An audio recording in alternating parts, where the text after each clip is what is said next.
And we are back, and we want to get right to the phones, and because Scott Braddock is on line one. Scott Braddock of the Quorum Report. Good morning, Scott Braddock. Good How morning, are you? Dave. I'm doing well. How are you? We're about average out here in West Texas. Things going well down, in Austin? They are, and keeping an eye on what's happening with our folks in Florida. Our friends there bracing for Hurricane Dorian as it approaches the state. I guess they're looking at a landfall of maybe late Monday into early Tuesday. A Category 2 storm now could be a Category 4 storm by the time it hits early next week. You know, the whole state's on alert now, 500 miles of coastline there, and the governor telling everybody to be ready. And look, I was in Rockport over the weekend, and you look back 2 years ago at what happened with Hurricane Harvey, and there are parts of that community that are still not rebuilt, still not fully recovered. And the political reality of a storm like this, is the reason I'm bringing it up, is because it plays out over not only the days after the storm, but the political implications of a hurricane happen in the weeks and months and years after one of these storms. And of course, politically, Florida is a very important state, a big swing state. Of course, you have President Trump, this morning saying that they're getting everything ready to prepare for this thing.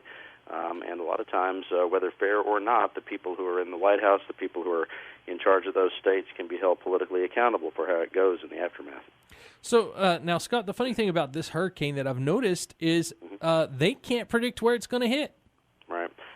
When you look at the sort of cone of uncertainty, as they like to refer to it, it could hit 200 miles this way, 200 miles that way.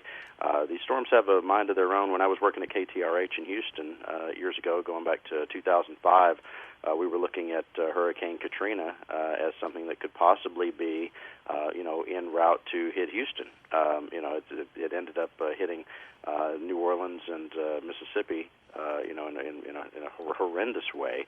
But when it was in the Gulf of Mexico, it was such a giant storm. It took up most of the Gulf of Mexico and turned. And then right after that, you had a hurricane called Hurricane Rita, which a lot of people forget about, but it was in the weeks right after Hurricane Katrina. Rita was pointed right at Houston, and right in the last day or so, it made a turn to the east and went up East Texas and western Louisiana. So it's very difficult to predict, and that's why, of course, folks who live in those coastal areas know that they've got to pay, minute-to-minute attention about the forecasts and where it might end up.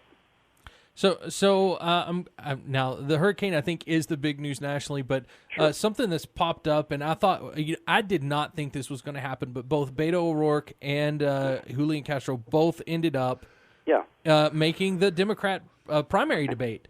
Yeah, 10 candidates, and the great thing for me, selfishly, is that means it will only be one night of this. It won't be two nights. You won't have to watch 2 nights of this. I'm excited about that, although it will be the longest debate that they have scheduled. 10 candidates, Biden, Booker, Buttigieg, Castro, Harris, Klobuchar, O'Rourke, Sanders, Warren, and Yang, all in this debate. As you mentioned, the two Texans are there, and I was looking at the lineup for where they're going to be on stage, and it looks like Castro and O'Rourke will be right next to each other. Yeah, all the way to the right. Yeah, and you remember when they were on stage together previously, they went after each other. Castro, launched into O'Rourke, and then O'Rourke became the punching bag for the rest of that debate for a lot of people. As you may remember, one of them, Castro really wanting to throw down the gauntlet and assert himself as the Texas candidate in this race, and it may be even more important for them to do that when they're in Houston. I mean, think about the fact right now that the DNC is ratcheting up the requirements to be in the next debate after this one, which they said they were going to do. Of course, they want to winnow down the field of people who are actually on stage. Right, and I think some of the people that haven't dropped out yet were unhappy about that because they thought they might be able to make the second debate. Yeah, absolutely. And, of course, the fact that Kirsten Gillibrand, the senator from New York, the fact that she didn't make the cut, factored into her just dropping out of the race this week. Yeah. So there are some consequences for this when you do have such a large field.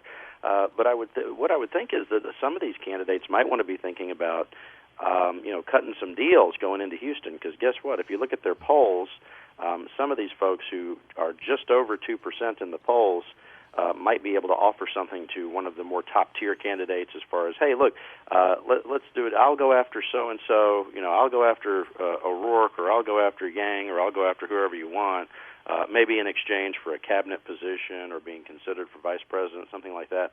Because if they go into Houston with 2% or 3%, they still have, some sort of a bargaining chip. Some pull. They can say, my supporters, I've got pull. I can bring my supporters over to you, or I can work to do that, or I can, be an attack dog for you, something like that. They may go out of Houston with nothing as far as bargaining chips. I mean, they may not even make the next debate. And some of these are going to rely on how much money they have to stay in it to at least through Iowa and New Hampshire. But I think the stakes are pretty high for this next debate. Well, the fact is that many of these people who are running for president are not really running for president. They're running for a possible cabinet position. Or am I right? Yes, sir. I think at this point they have to be.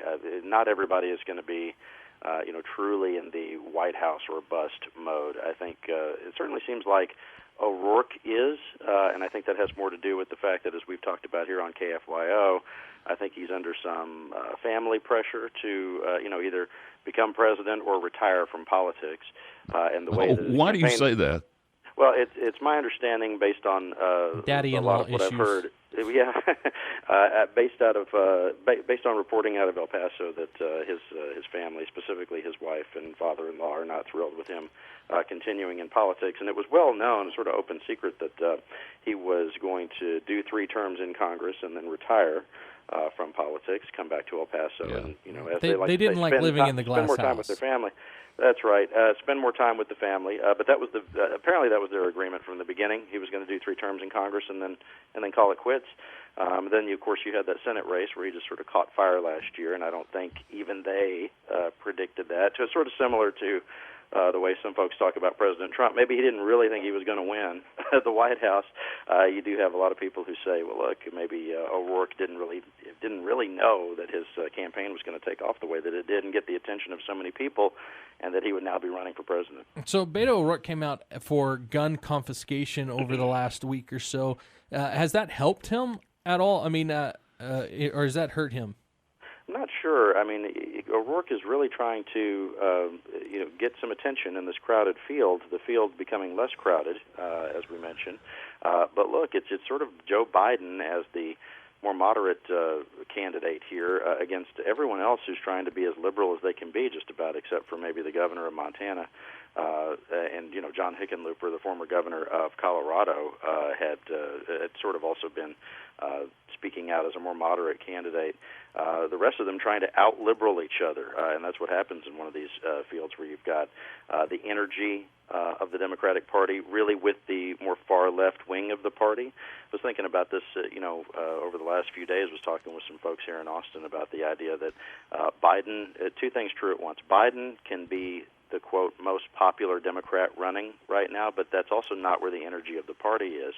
And if you think about the last few presidential cycles, that was true for the Republicans in 2008, right? You had McCain, who was nominated, but you already had sort of the outlines of the Tea Party getting started then, and they were not thrilled with McCain.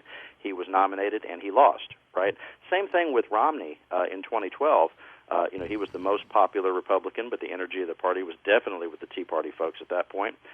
He was nominated, and he lost. And then you think about what could happen this year, who knows, but Biden, being the more moderate, could eventually get that nomination. That could still happen. He could just outlast all these people, and then the liberals may not be with him when they get to next November. And I see only one way that Biden wins. Number one is, as these liberals start dropping out, the more extreme, it's just going to help Warren and Bernie kind of move them up. But they could split that vote and put Biden up there. The other thing is, people forget, and this was a big deal with Hillary Clinton versus Bernie Sanders. You've got the superdelegates, which if they all go for Biden, could be a big shot. I mean, it could make a lot of the liberals very unhappy, but it could really help Biden get that, or I guess go past the finish line there. Absolutely. The party bosses who make up the superdelegates to the convention, they have huge sway when they get to that convention. More and more people talking about a potentially brokered convention, which would probably be the worst thing that could happen for the Democrats. It would be sort of a replay of what happened with Bernie and Clinton. And, of course, you had President Trump inserting himself into that whole debate, talking about how everything is rigged against Bernie, and very sort of funny to see the Republican nominee attacking the way that the Democrats choose their nominee to say, that the whole thing is rigged. Hey, now, Scott, I'll tell you what, I fall in line with what many others are saying, that Joe Biden is not going to wind up being the Democrat nominee. He just, to me, he just doesn't have the fire in the belly. He doesn't have, I mean, and he's all over the place. I think his time has come and gone. What do you think? It's possible. I think he's still the one who's most known. If you look at a lot of those others in the list of 10 that we named here at the beginning of this, a lot of people still don't even know who those people are. I mean, they've got a long way to go. If you look at the polling a little bit before this portion of the presidential cycle, 4 years ago or so, you had President Trump at 1%. Right? I mean, at 1 or 2%, he was not doing well yet. So there's plenty of time for some of these other people to come up in the polls and, figure out where their place in the party is. But think about it from this standpoint. In the last few presidential cycles, it has been the nominee who remade the map who eventually became president. Who would have guessed that an African American with a funny-sounding, what some people call, a Muslim-sounding name, would be the guy to win back Colorado for Democrats? That'd be Barack Obama. Who would have thought that a Manhattan developer with, frankly, a poor record of treating his workforce would be the guy to win back the industrial Midwest for Republicans? Who would have thought that, a year out? Yeah. And that was Donald Trump. Yeah, I hear what you're saying. Mm-hmm. Well, I think that Trump... it's no way to game all this out. I think Trump would eat his lunch in a one-on-one. I'm talking about Trump and Biden. Can't wait to see it. It'll be entertaining either way. Yeah, exactly. Well, we got to run. We are up against the clock. That's Scott Braddock from the editor of the Quorum Report. QuorumReport.com. Go check it out. Check it out. Y'all talk soon. All right. Thanks, Scott. See you next week. Back with more after this.